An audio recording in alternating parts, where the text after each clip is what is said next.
Citadel offered $300,000 a year compensation to their interns. Only 1% of the applicant pool was accepted ultimately. I'm sure you've heard stories like that across the board. I know everyone wants a job at a hedge fund. Let's talk about what jobs exist and how you can best prepare for it. Hi, this is Shalab Garg, Finance Dad. I've had jobs at a bank, at a hedge fund. I currently run my own hedge fund. I have interviewed candidates. I've interviewed myself for jobs at hedge funds over the course of my career, and with investors as well, where I was trying to raise assets, and have interviewed hundreds and hundreds of candidates to employ myself over the course of my career at a hedge fund over the course of 20 years. So I know everything about the kind of jobs that exist, and I also know how to prepare best for it and if you're best suited for it. I'm going to lay it out right up there. Of course, I offer a consulting hour to do this specifically to your resume. I would like nothing more for you to reach out to me using the box below you, and I can cover exactly how you can tailor your resume to get that job at a hedge fund. But that's not what today's podcast is about.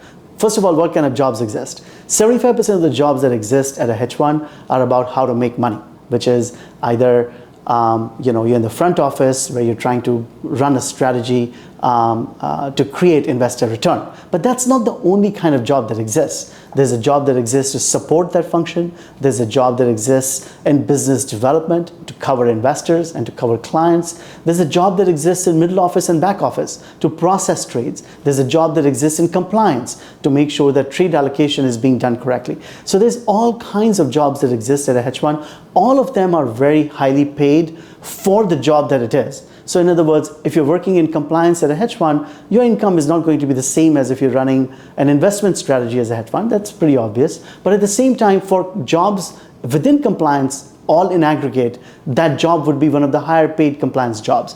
Why is it that the overall level of compensation at hedge funds is so high? The reason simply is because there's fewer people working in it. The amount of revenue that they generate running the strategies that hedge funds generate, against that, the number of employees managing that is much, much fewer.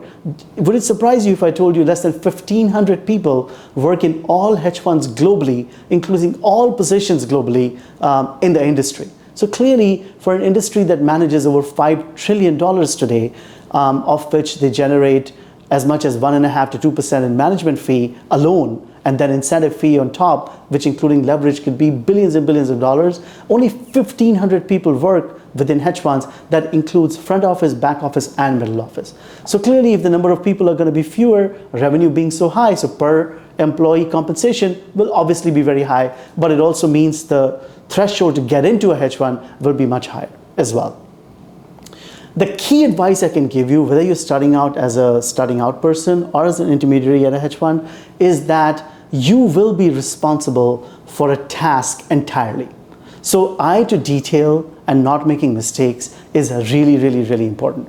That is true for if you're in business development, that's true for if you're in compliance, in middle office for trade allocation, and if you're running a strategy, that cannot be more true there, where you're responsible to make money for that hedge fund. If you're a starting out person, the kind of jobs that will be most sort of sought out and easier to get are ones that have hard skill attached to them. What do I mean by hard skill? I mean hard skill of programming, hard skill of Python, and hard skill of C++, hard skill of Excel, hard skill of something where you can add concrete value right away. Yes, there are jobs that exist in in business development as well. Those are also junior jobs, starting out jobs. There you don't need a hard skill, but straight out of college to get that job where you work at a business development would be a harder one to make a case for. It'll be an easier job to get if you joined out of a consulting firm where you've done 2 years, or out of a bank where you've done 2 years. So let's say if you have a soft education. When I say soft education, I mean English, philosophy, economics, or something that does not expose you to knowledge of programming and knowledge of something that is considered a hard skill, then you're better off spending a year or two at a consulting firm like McKinsey or something like that, or a bank like Goldman Sachs or Morgan Stanley, where they give you the basic training of finance and the basic training of sales, so you can then use that to get that soft skill job at a Citadel or a Millennium or any of these large hedge funds.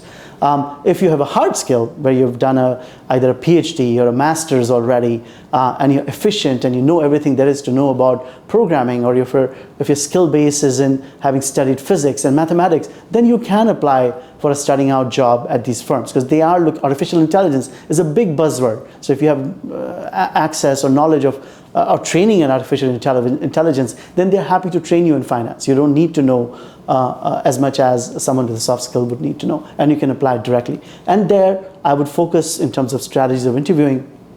Again, these are conversations that are easier to have one-on-one, so I encourage you to reach out to me. But on a generic basis, you need to be able to convince the interviewing hedge fund that you know everything there is to know about something specific. They don't care about generalists. You cannot be the master of everything that exists in the world, but within artificial intelligence, okay, you know everything about this particular module of artificial intelligence. Or within programming, you know everything about this little detail of how a specific thing is done, because they're looking to plug in little gaps. They're not looking for generalists, which, you know, at the top level, Ken Griffin at Citadel, he already is that generalist, right? And going further down and down and down, the management wants little details plugged in the best way possible. Now let's talk about if you're an intermediary applying for a job at a hedge fund, which is, you know, 5 to 10 years of experience, maybe 10 years of experience, but at least 5, let's say, of working at a bank or elsewhere, and you're looking to make a break to a hedge fund. There, the recruitment is a little bit more difficult, in the sense that you better come across as someone that knows everything there is to know about something specific that you can own as a workflow at the hedge fund. That something can be your ability to analyze offering memorandums if you're looking for a job at compliance. That something can be your ability to monitor trade allocation, because trade allocation is a big part of hedge funds, because hedge funds generally have a master fund and they have managed accounts around it, and fair and equitable trade allocation compliance is really focused on it. And if you can convince them you know everything there is to know about that thing because you've done that at a bank or you've done that elsewhere, that's something that they're interested in. If you're looking for a programming job, then you better know everything there is to know about one particular form of programming, either it's Python or it's whatever else it may be. But it cannot be that I can pick some things up. It has to be that you will be the owner of that particular workflow at the hedge fund, and it has to be something very specific. If you're looking for a job as a portfolio manager, there it's pretty simple. You need to have a strategy that has a record, at least 2 or 3 years, if not more, verifiable. You know, you saying that you have a strategy is not sufficient. You have to have run it. If you're working at a bank, at a particular trading desk, at the treasury desk, or at a swap desk or an option desk, then you had exposure to that asset, and you have to convince them that you did something specific, different from how everybody else was doing it, to run that strategy and to make money out of it in a verifiable way.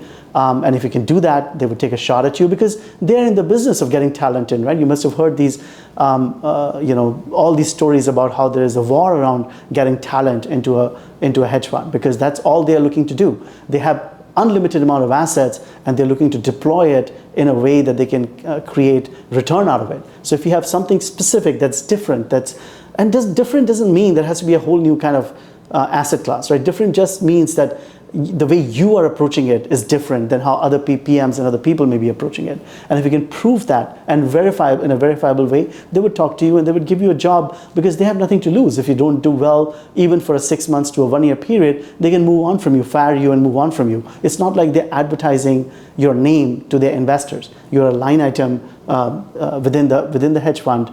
And if your line item has not worked out, they would let you go and move on from you. So it's sort of very, very honest that way. There's business development jobs where senior as well, where you're in charge of hiring portfolio managers or maintaining a database of managing portfolio managers. Again, there you have to have had experience and a network of portfolio managers and how you would source them. In all of that, the one thing I would tell you about a job at a hedge fund is that hedge funds maintain a very significant database of employees, of prospective employees that have applied to them. And once they have interviewed you for a specific job, your name is going to stay in that database for time, forever, pretty much. So if you have applied for a job and you've you were lucky enough to get an interview, you've done that interview, then most likely 5 years from now or 3 years from now, when you reapply to the same hedge fund, they will ask you the question as to what has changed.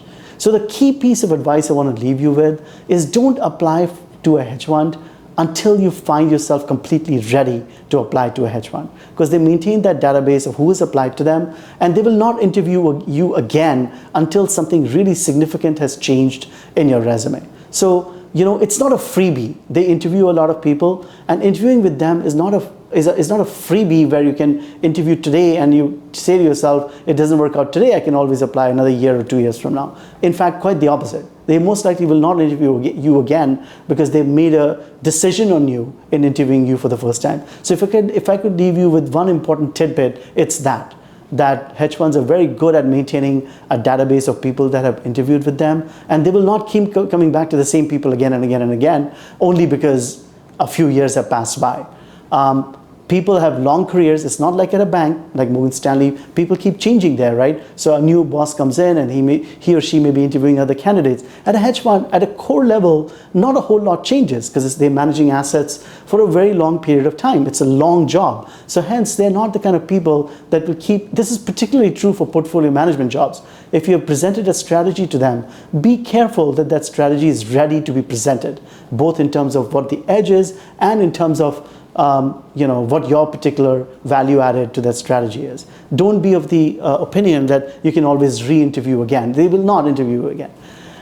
That's all I have. I want to grow my podcast. Please like, comment, and subscribe. This is Finance Dad signing off. See you next time.